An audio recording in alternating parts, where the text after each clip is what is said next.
Olá, internauta! Seja muito bem-vindo, seja muito bem-vinda a mais um episódio do Plenário.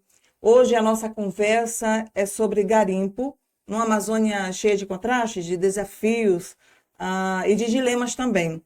A nossa conversa hoje é com a especialista em garimpo, doutora Tânia Sena. Ela também é advogada e é vice-presidente da Agência Reguladora dos Serviços Públicos Delegados e de Desenvolvimento do município de Porto Velho. A gente vai conversar sobre garimpo, obviamente, vamos falar também sobre o papel do Estado e sobre o imenso desafio de equilibrar economia e meio ambiente.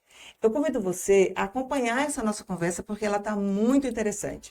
Plenário está começando.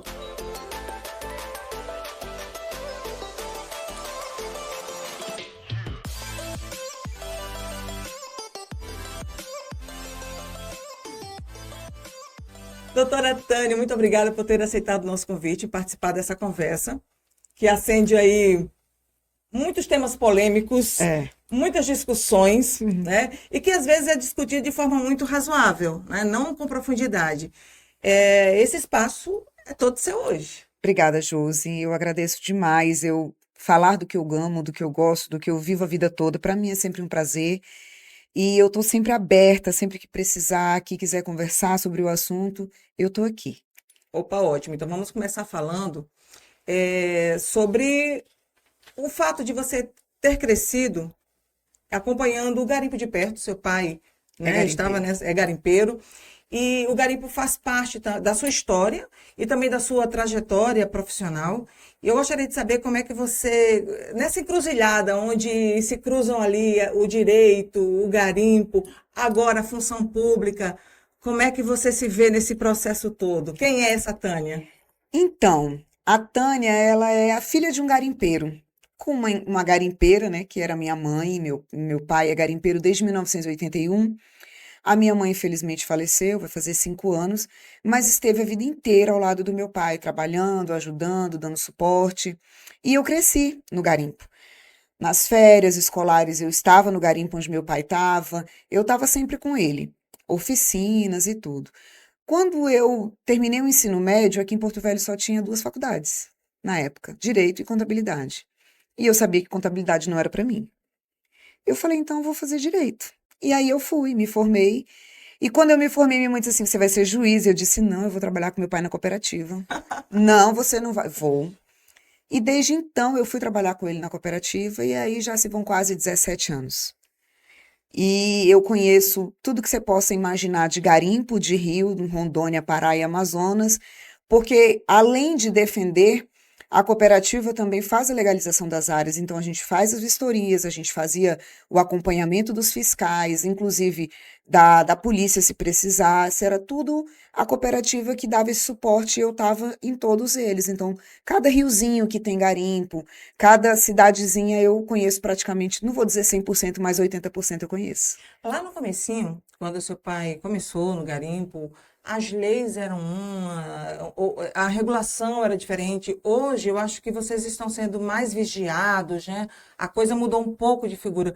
O que mudou de fato de lá para cá nas leis, essa regulação toda? Na verdade, infelizmente, o garimpo, eu não sei te precisar em qual momento essa chave virou, mas o garimpo deixou de ser considerado uma profissão de respeito, geradora de emprego e renda, para virar uma profissão de criminoso. Eles consideram dessa forma.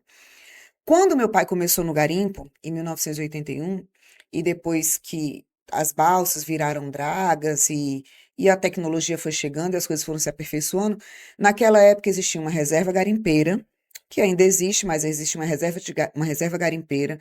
O garimpeiro tinha uma carteirinha de matrícula, que era do Departamento Nacional de Produção Mineral, e ele pegava a produção dele e vendia na Caixa Econômica Federal.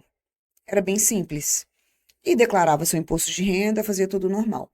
Em 2008, foi publicada uma lei, a Lei 7.805, que veio a fazer umas mudanças, porque aí o regime mudou para permissão de lavra garimpeira, que quer dizer uma lavra de aproveitamento imediato, aquela que você não precisa pesquisar, que você não precisa fazer um relatório final, porque como é rio, no rio não dá para pesquisar. Você não consegue ter uma dimensão do potencial a ser explorado naquela região. Tanto é que eu costumo dizer que na região garimpeira de rios, não tem exaurimento de jazida, ou seja, o ouro não acaba. Por quê? A prova disso é o Rio Madeira, é o Rio Tapajós, são os rios do Amazonas que tem garimpo desde 1978 e o ouro não acabou. Porque ele se move, ele se locomove, ele desce dos Andes e ele, conforme a cheia vazante do rio, ele muda de lugar. Então não existe um exaurimento, ela não acaba e nem vai acabar. Ele muda de lugar, mas não acaba. E com essa permissão de lavra garimpeira, os garimpeiros tiveram que fazer requerimentos, novos requerimentos que a gente já tinha feito desde 98. As cooperativas começaram a se fortalecer, que são cooperativas que têm o direito de requerer mais área. Mas o garimpo começou a sofrer uma perseguição muito grande. Hoje, a gente trabalha assim, pensando no que vai. Eu digo a gente trabalha porque eu saí da cooperativa recentemente, mas a cooperativa não saiu de mim. Então, assim, a gente sempre trabalhou à frente, pensando no que poderia acontecer, o que as pessoas poderiam vir a fazer para a gente ver o que a gente conseguia minimizar. Por exemplo, agora o projeto da rastreabilidade. Hoje está em teste, quase que 100% funcionando, a rastreabilidade, que você vai ter o local do ouro, de onde ele é extraído, monitorado até chegar na DTVM, para mostrar mais uma vez que o garimpeiro está fazendo a coisa certa, trabalhando do jeito certo, não está tirando ouro em área ilegal. Então, a gente está sempre buscando provar que o garimpo é bom, que o garimpo é legal, gera emprego e renda, mas infelizmente a gente tem sofrido uma pressão muito grande. Se a gente for falar em números, não sei se você tem esses dados, Hum. mas quantos garimpeiros hoje tem no estado? No estado de Rondônia, eu não vou saber te dizer, mas em Porto Velho, nós temos aí pelo menos umas 5.000 pessoas. Nossa, é bastante gente. E famílias, assim, pessoas, famílias completas, vai dar umas 12, 13 mil. Uma pergunta que não sai da cabeça das pessoas: é possível extrair o ouro sem agredir o rio? Existe um garimpo ambientalmente responsável? É o garimpo que a gente faz nas cooperativas, que a gente sempre fez. Porque o que acontece?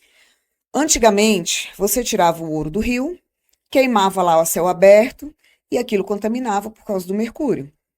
Hoje, extrai-se o ouro e ele é processado, digamos assim, para que as pessoas entendam, num cadinho. Então, a queima desse ouro, que é onde vai o mercúrio, ela é toda feita de circuito fechado. Não vai para a atmosfera, não vai para o rio, então não contamina. Não trabalha em barranco, porque é proibido trabalhar em barranco, trabalha-se a mais de 100 metros do barranco. Então, hoje, considera-se que o garimpo é uma atividade ecologicamente sustentável, porque a gente não agride o meio ambiente, a gente não contamina rio, não derrama mercúrio no rio, não derruba árvore, então ele é sustentável hoje. Hoje que eu digo já há 20 anos, tá? Porque esse cadinho já é usado há 20 anos. O Rio Madeira é uma artéria importante para muita gente, para os garimpeiros, mas também para os ribeirinhos, né? Pescadores, indígenas também.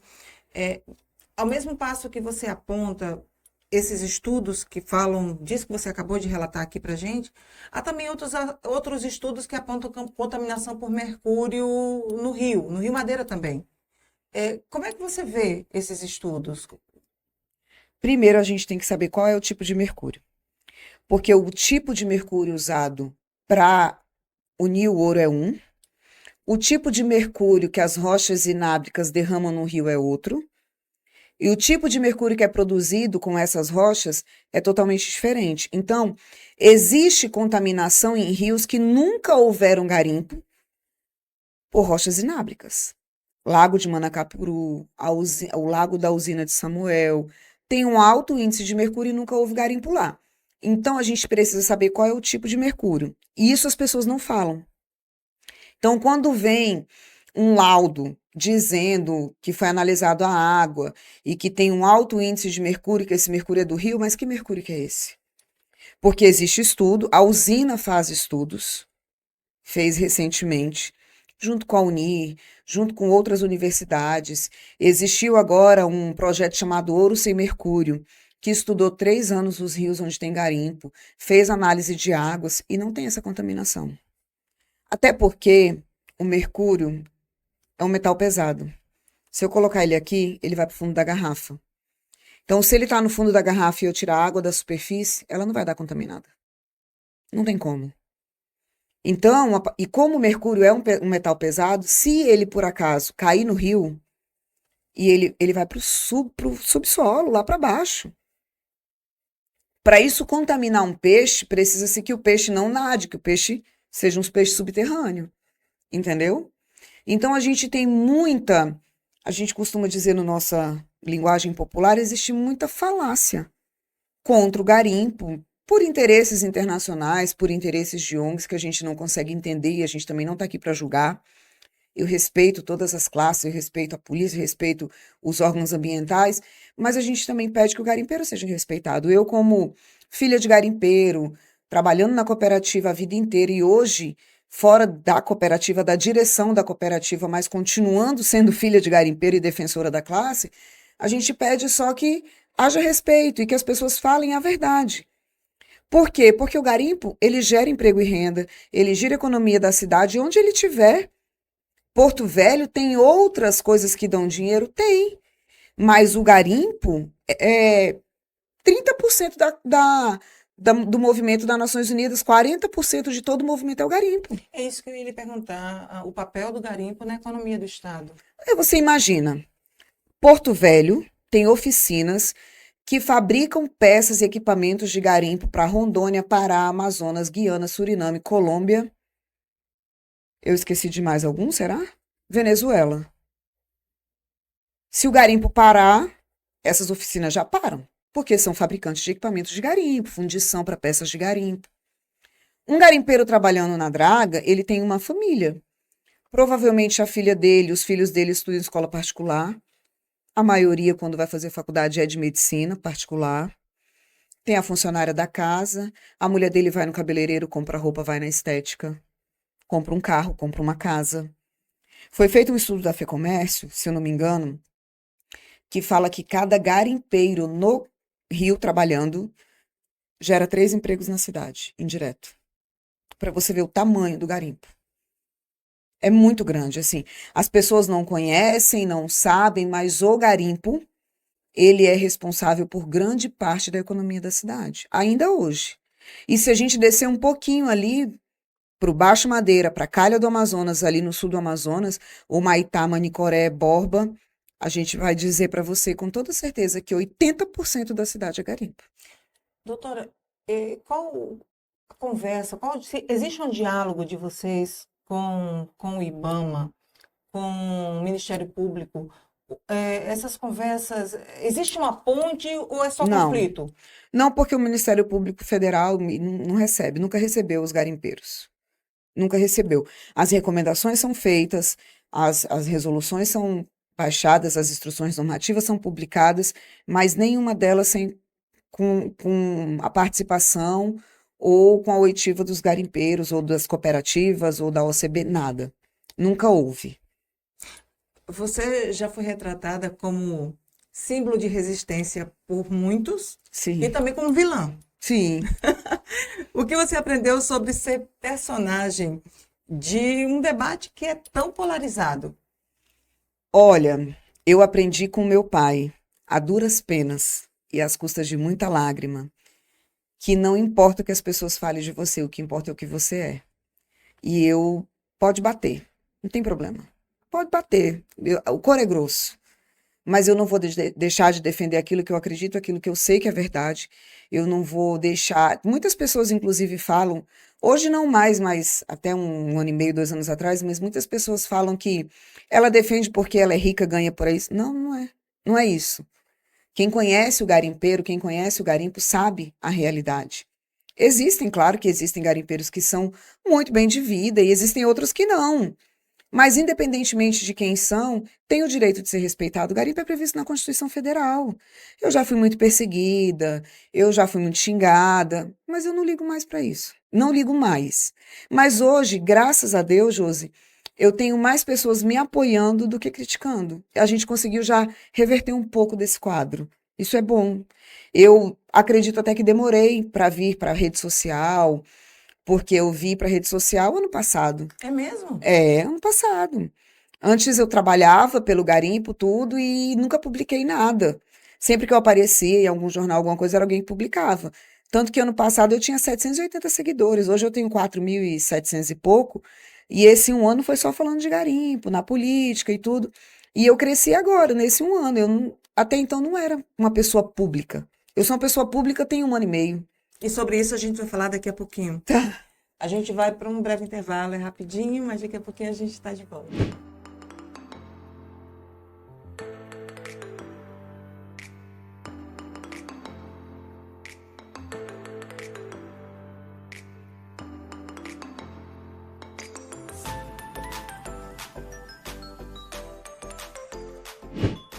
Olá, estamos de volta com mais esse episódio do Plenário que fala hoje sobre garimpo, um tema tão importante aqui para a nossa região. Eu converso hoje com a doutora Tânia Sena, que é especialista em garimpo, e também hoje ela é vice-presidente da Agência Reguladora, é o nome comprido, né? Agência É, Reguladora de dos Serviços serviços Públicos públicos delegados Delegados e desenvolvimento. e Desenvolvimento.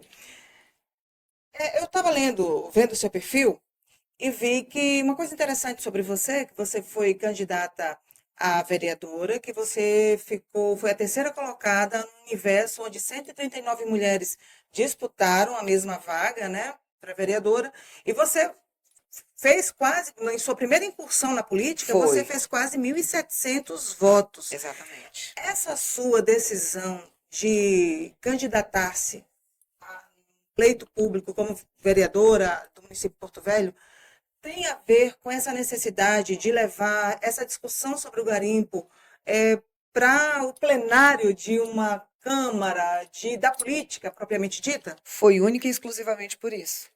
Porque eu entendi que tudo no mundo é política. Tudo é a política.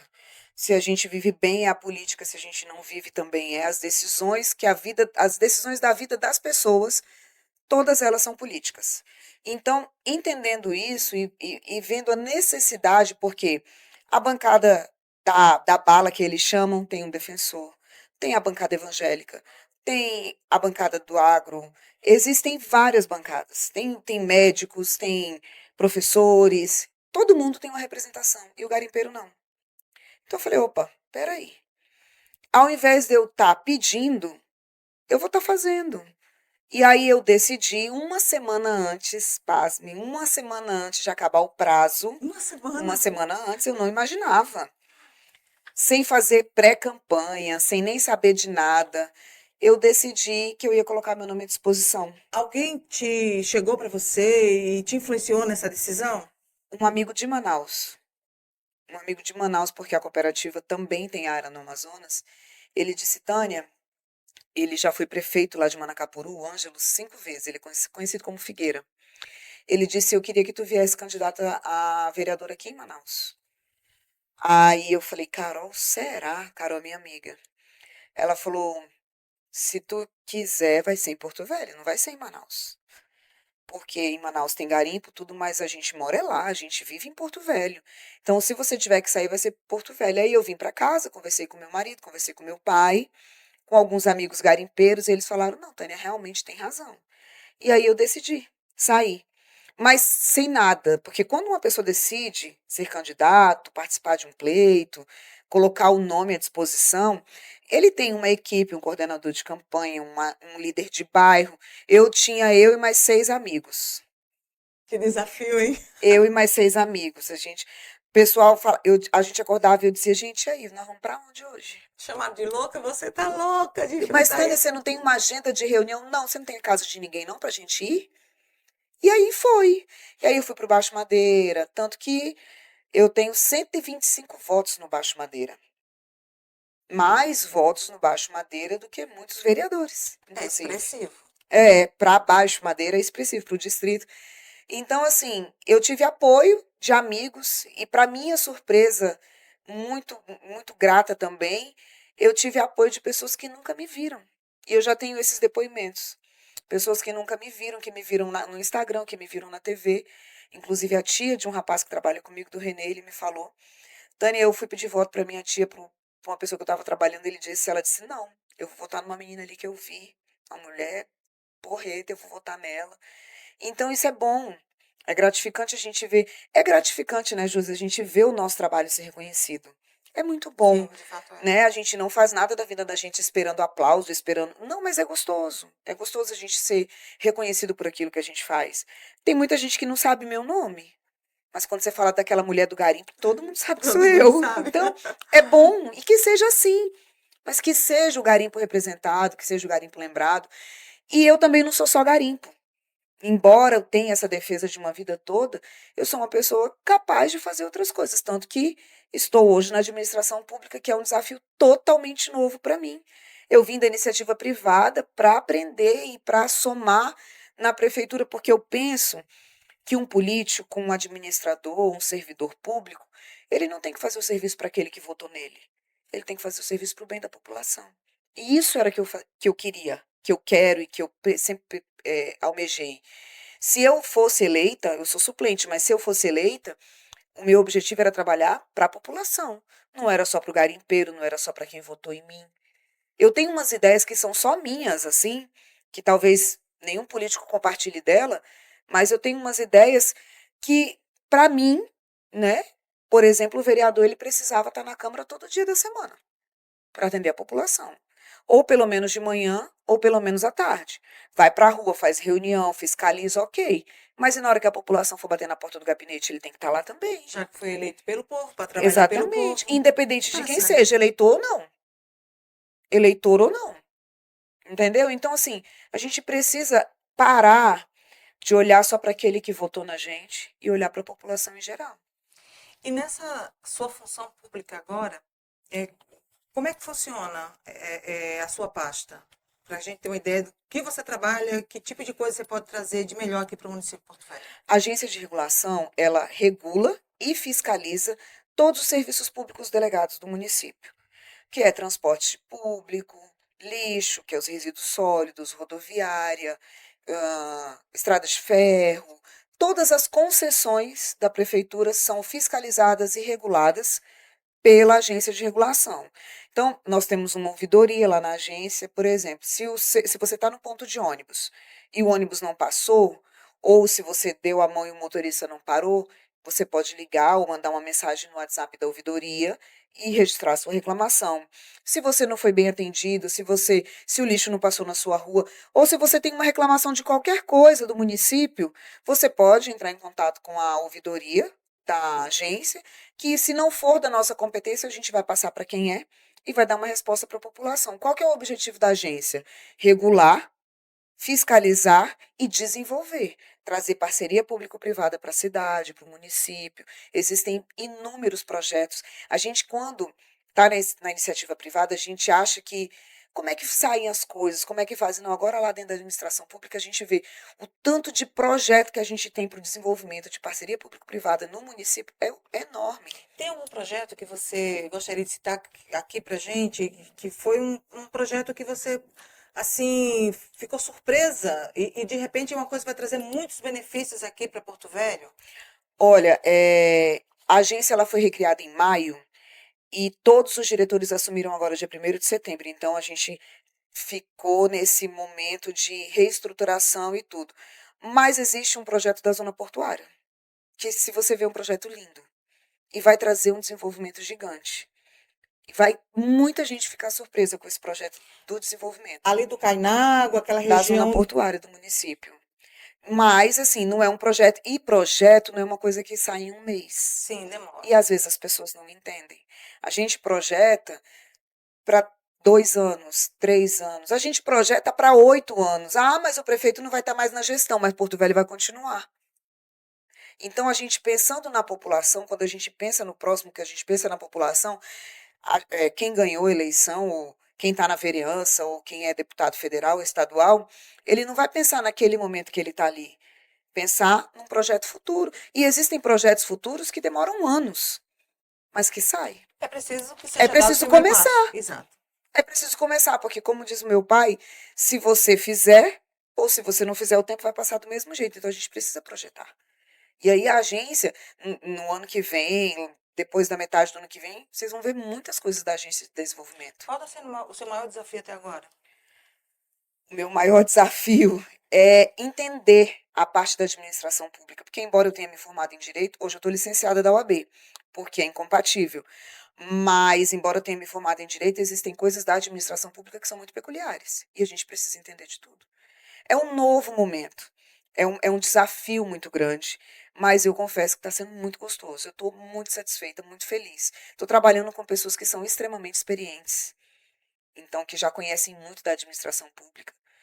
E são pessoas maravilhosas que têm me ajudado muito. A gente é muito parceiro e todo mundo se ajuda muito. Então, eu creio que essa agência ela vai fazer a diferença muito grande na cidade. E sobre esse projeto que você falava agora, o secretário executivo de turismo, Alex Palitoli, esteve aqui conosco e ele citou também esse projeto e falou assim que tudo ali vai ser redesenhado, quão bonito vai ficar. Falou também que vai levar tempo, obviamente, Claro. mas assim, muitas cidades portuárias têm essa região já ali estabelecida e a gente aqui em Porto Velho, nós somos o único município que não tem. Depois de tantos anos, a litorânea voltar a funcionar.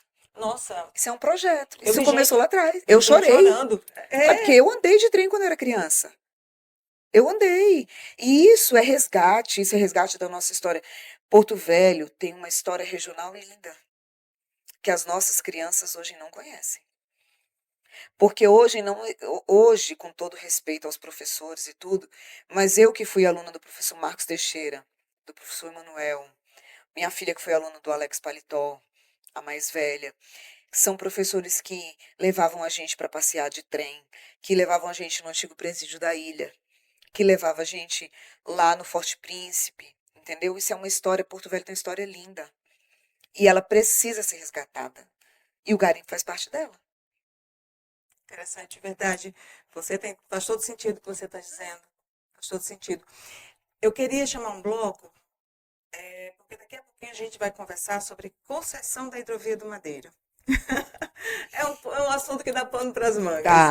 Dá uns três Uns três episódios, blocos. 3 blocos. 3 episódios é melhor, porque é muito tema para discutir. Gente, é rapidinho, daqui a pouquinho a gente está de volta.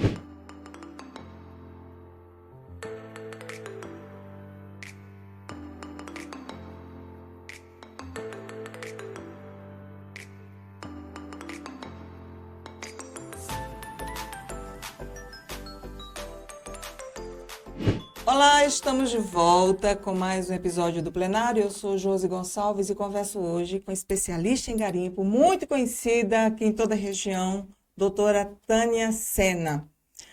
Doutora, vamos falar agora de concessão da hidrovia do Madeira. Eu lembro de ter visto você na audiência pública na Assembleia Legislativa em 2023, onde ali ficou lotado da classe garimpeira, porque é um assunto que interessa muito a todos eles. Enfim, já está aí, vai ser licitado.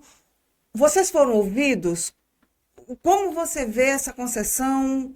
Se você vê com bons olhos ou não? Quais as vantagens e quais os defeitos que está tendo essa proposta aqui para a gente? Josi, eu sou pró-desenvolvimento. Eu acho que o desenvolvimento ele precisa acontecer. Realmente ele precisa. Porém, quem já está precisa ser respeitado. Nós sofremos isso com as usinas.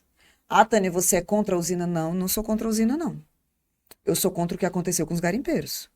Por quê? Quando a usina chegou, em 2014, em 2008, que começaram os estudos, os garimpeiros ali já estavam.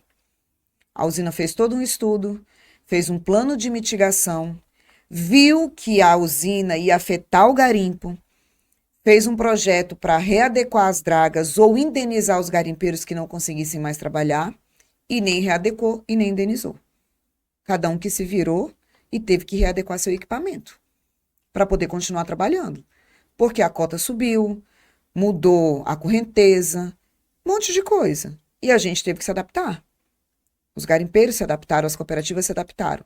Não veio dinheiro por parte das usinas, não veio indenização, não veio readequação, não veio nada.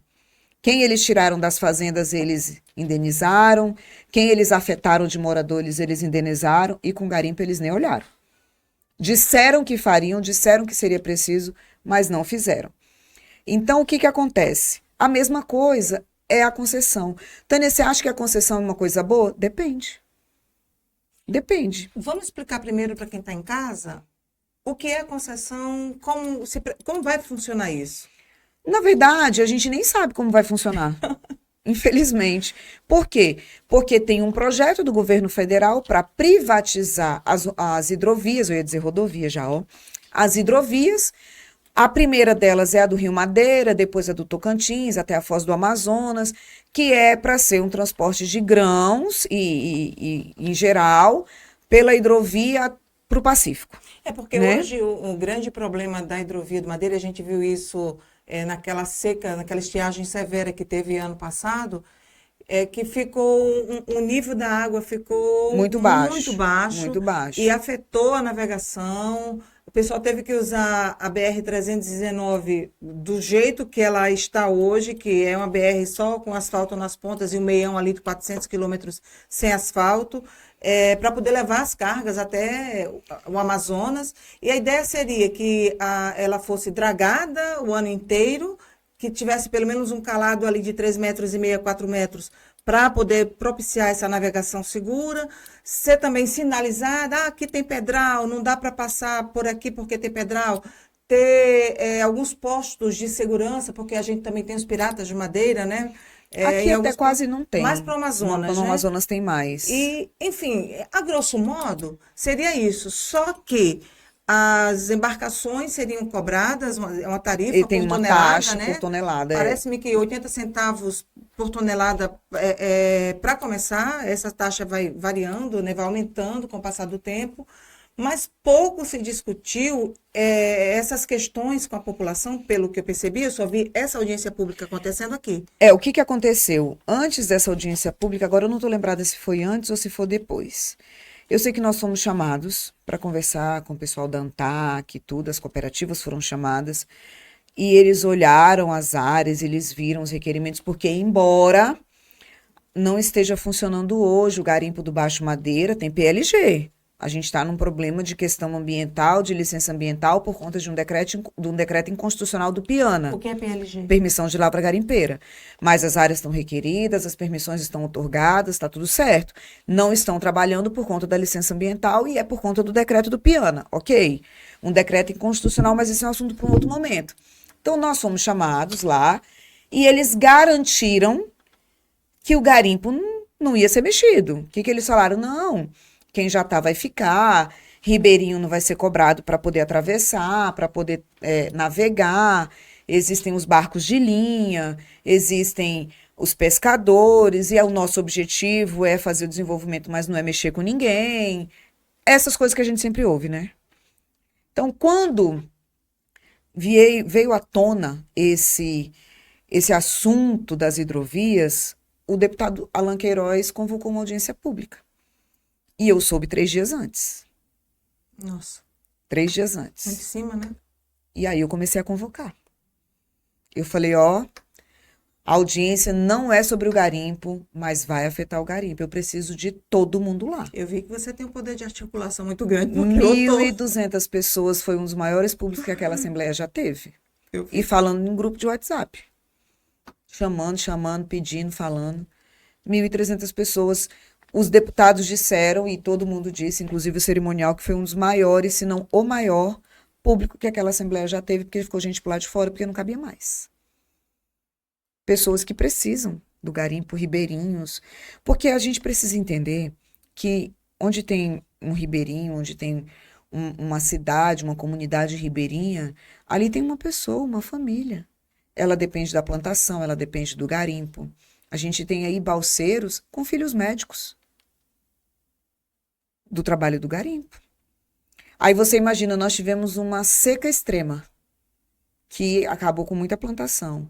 Aí depois disso a gente teve uma cheia extrema, que terminou de acabar com o que tinha. E aí o garimpo acabou, e aí as pessoas vão viver de quê? Quem é que consegue viver de Bolsa Família, um salário mínimo de assistencialismo? Então a gente está tirando o dinheiro e o modo de vida e a economia das pessoas para deixar elas viverem do assistencialismo. Esse é o objetivo? Isso não é democracia. Porque a gente precisa não dar o peixe, é ensinar a pescar. Então, se a gente tem uma família que pode ter uma renda de 15, 20 mil reais, tirar essa renda dela para ela viver de 1.000? que vai ser dessas crianças? Entendeu? E a hidrovia do Madeira afeta isso diretamente. Você é contra? Não, não sou contra nada que traga o desenvolvimento. Eu só acho que precisa respeitar. Ah, vai precisar fazer dragagem? As dragas estão aí. Ah, vai transportar, vai ter balsa de transporte? Elas também estão aí. E todo mundo sabe que uma draga e uma balsa não pode ficar na frente de uma balsa de transporte. Porque essa balsa vai afundar essa draga, vai afundar essa balsinha e não vai acontecer nada com ela. Já teve acidente. Já teve. Então, como diz o Raimundo Holanda, da Fenavega, que é uma pessoa extremamente capacitada, a navegação e o garimpo não são incompatíveis. Eles são compatíveis, desde que cada um respeite seu espaço. O garimpeiro não pode trabalhar no canal de navegação. E quem navega não pode navegar fora do canal. Tá tudo certo. É compatível, tá tudo bem. Então, é para vir, que venha, mas que venha se respeitando quem já está. Vocês estão no escuro, há muitos pontos de interrogação. Muitos. Tá no escuro, todo mundo está no escuro. E nesse momento, só quem pode fazer alguma coisa são os parlamentares. Porque o projeto já foi aprovado, falta só licitar. Para ver quem vai ser. Vai ser exatamente como foi a nova 364. Quando for divulgado, já está licitado. Hoje, quem são os parlamentares, tanto em nível local como também federal, que abraçaram essa causa, que de repente podem verificar de perto, acompanhar essa situação e trazer luz sobre o assunto? Eu só vi, até agora eu posso estar errada, mas eu só vi o Fernando Máximo falar da hidrovia do Madeira. Ele falou mesmo. Eu só vi ele na Câmara. E aqui em Porto Velho, Alex Redano, Alan Queiroz, Pedro Fernandes, deputado. No dia que teve audiência lá, todos eles estavam favoráveis ao garimpo, falando bem e questionando essas questões da hidrovia. A deputada doutora Thaís também estava. Mas, assim, quem tomou a iniciativa, Alan Queiroz, Alex Redano. E na Câmara só vi o Fernando Máximo. Não vi outro. Posso que me perdoe se eu estiver errada, mas eu não vi. Há um temor da classe que, de repente, eles sejam impossibilitados de... Sempre. Nós já estamos, eles já estão. Porque hoje não tem licença para trabalhar por conta desse decreto do Piana. O que aconteceu? Foi feito o licenciamento, as áreas estavam livres, foram requeridas, foi feito o licenciamento, todo mundo trabalhou. 5 anos depois, quando se renova a licença, às vezes de 3 em 3 anos, de 2 em 2 anos, de 5 em 5 anos, não posso mais renovar, porque tem um decreto de 91 que proíbe o garimpo. Mas estava licenciado até ontem. Pois é, mas agora não está mais. Aí você pega um investimento que foi feito, uma draga que foi construída, uma balsa que foi construída, vai fazer o que com ela? Porque balsa, você só é balsa. Ela só fica flutuando. Uma pergunta. Desculpa lhe interromper, mas é o que me ocorreu agora e eu nem tinha colocado aqui nos meus apontamentos. Qual a sua opinião sobre essas operações, e isso é muito polêmico, que queimam as balsas, as dragas? Essas dragas são licenciadas, não são licenciadas? Como é que é? A minha opinião pessoal, que isso é um crime. E que essas operações dessa forma são arbitrárias. Veja bem, eu sou a favor da fiscalização. Até porque, se não houver fiscalização, não tem cooperativa. Porque entre uma pessoa trabalhar sem pagar e trabalhar pagando a cooperativa, ela vai querer trabalhar sem pagar. Então, eu, enquanto dirigente de cooperativa, 16 anos que fui, sou a favor da fiscalização. Inclusive, a gente apoia a fiscalização, apoiava. Se tivesse dragas e balsas trabalhando fora da área, a gente tem obrigação de denunciar, é obrigação. Mas, dessa forma, é arbitrário. Porque a lei fala que você pode destruir o equipamento que for pego trabalhando para evitar que ele continue cometendo crime se você não conseguir tirar ele do local. Essas operações nem pegou trabalhando, nem é impossível tirar do local e nem respeitou o devido processo legal. Porque você queimar equipamento parado na beira é ilegal. Não respeita. Não tem relatório, não tem assinatura de responsáveis nesses relatórios com laudo, com avaliação dos bens apreendidos e destruídos, não tem nada. Tem só pessoas que chegam e queimam. E eu não estou aqui falando mal do IBAMA, da Polícia Federal, eu não estou. Eu respeito todo mundo, mas eu acho que o garimpeiro também precisa de respeito. É para fiscalizar? Fiscaliza do jeito certo. É isso que eu defendo, que seja fiscalizado. Isso é uma opinião pessoal minha, que seja fiscalizado do jeito certo, mas que seja fiscalizado sim. Tá trabalhando, essa draga não tem documento da Marinha, multa, embarga, respeita o devido processo legal. A pessoa realmente está toda errada, dá perdimento daquele equipamento, aí você pega aquele equipamento, transforma num flutuante, transforma num local de fiscalização, porque quando você pega aí mais de 1.000 equipamentos que foram queimados, são mais de 1.000 famílias que deixam de ser atendidas. Por quê? Porque dentro desses equipamentos tem fogão, geladeira, cama, alimento, televisão, freezer. E é tudo queimado junto. E sem contar que contamina o meio ambiente. Quer dizer que, em nome de defender o meio ambiente, eles contaminam o meio ambiente, isso é um contrassenso. Inclusive, você falou uma coisa interessante. Eu sei que a gente já está estendendo um pouquinho o prazo, mas eu queria falar sobre isso. Sobre utilizar esse equipamento apreendido para o bem comum. Sim. Já pensou, de repente, a gente estava conversando antes, eu sei que tem mais lá para o Amazonas, não tanto aqui em Rondônia, mas esses piratas de madeira, como se auto-intitulam, eu nem gosto, porque glamoriza muito a função deles, mas se você tiver uma balsa que você transforme isso num aparato de segurança pública, que coloque lá pessoas da polícia. Não sei, nem isso, Josi. Vamos sair do garimpo, vamos ali pro garimpo de sequeiro. Retroescavadeira, que eu nem sei direito o nome daqueles, mas PC, retroescavadeira, avião, caminhonete. Olha o tanto de agricultor familiar que poderia ser atendido com aqueles equipamentos. Você imagina? Aí chega e queima. Não tem como dizer que não dá para tirar daquele local, porque se ele chegou naquele local, ele sai daquele local, minha gente. É só pensar.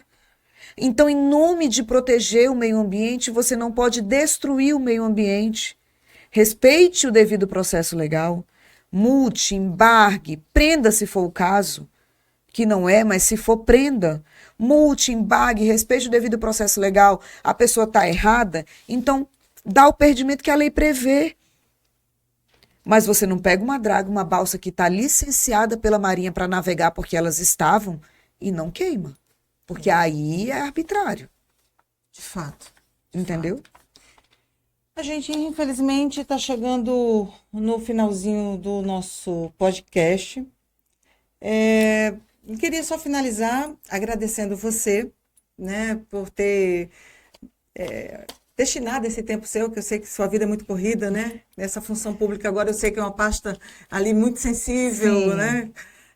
Mas antes eu gostaria que você deixasse uma mensagem para as pessoas que estão fora da Amazônia, para elas tentarem entender o que é viver aqui dentro, né? Que não é fácil, só quem está aqui sabe. É porque a Amazônia é conhecida como o pulmão do mundo, né? Então a gente precisa entender, quem não está aqui, e no mundo, a gente precisa entender que, embora a Amazônia seja o pulmão do mundo, a Amazônia é um lugar de pessoas que precisam viver, comer, sobreviver, gerar emprego, gerar renda. Então a gente precisa ser respeitado como pessoa, a gente precisa respeitar a floresta, a gente precisa respeitar o ambiente, mas a gente também precisa que os nossos garimpeiros, agropecuaristas, agricultores familiares, as nossas empresas, as nossas indústrias também sejam respeitadas. E eu acredito no desenvolvimento, eu acredito que dá para todo mundo conviver bem, cada um no seu lugar. Tânia, eu agradeço muito a você por compartilhar a sua história aqui conosco, o seu olhar sobre um tema que muitas vezes é tratado muito ali na superfície, né? E o plenário é isso, ele é aberto para ouvir vozes diversas, e a sua é uma dessas vozes, e estamos muito gratos pela sua participação. Quando quiser voltar, as portas Eu que estão agradeço. Eu agradeço demais. Eu estou aberta, se precisar de mim, se quiser conversar mais, se tiver mais dúvida, eu estou à disposição. E é sempre um prazer para mim falar daquilo que eu vivo, que eu vivi a vida inteira e que eu conheço. Obrigada.